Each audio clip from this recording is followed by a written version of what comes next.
Louis va plus loin comme chaque matin avec vous. Louis, on va plus loin et ce matin, on parle du Ramadan. Le Ramadan qui débute aujourd'hui. Un peu moins de 3 millions de musulmans français vont suivre le jeûne. On se pose une question ce matin. Est-ce que cette pratique est un facteur de risque face au Covid? Eh bien non, rien n'indique que la privation d'eau et de nourriture accroisse le risque d'attraper le Covid ou d'en développer une forme plus grave. On peut l'affirmer grâce à une étude anglaise menée l'année dernière sur 10 millions de personnes et publiée il y a 15 jours seulement.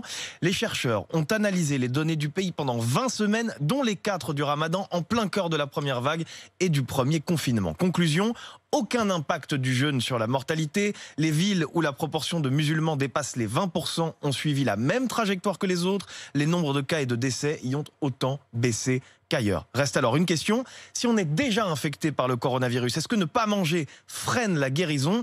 L'OMS ne répond pas vraiment, mais précise simplement que les malades peuvent obtenir une dérogation pour s'alimenter tout en restant dans le cadre de leur religion. Certains musulmans se posent aussi des questions concernant la vaccination pendant le Ramadan. 2 interrogations principales. Est-ce que les vaccins contiennent des produits interdits pour les musulmans pratiquants?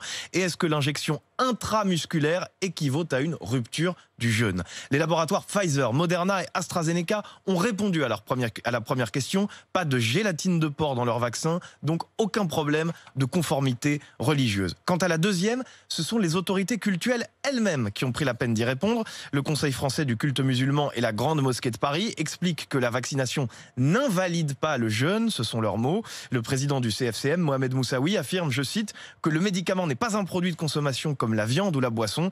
Il invite même tous les musulmans qui le peuvent à se faire vacciner. Et il le dira d'ailleurs à ce micro, puisque le président du CFCM, Mohamed Moussaoui, sera mon invité sur RMC à 7h40. Merci beaucoup, Louis.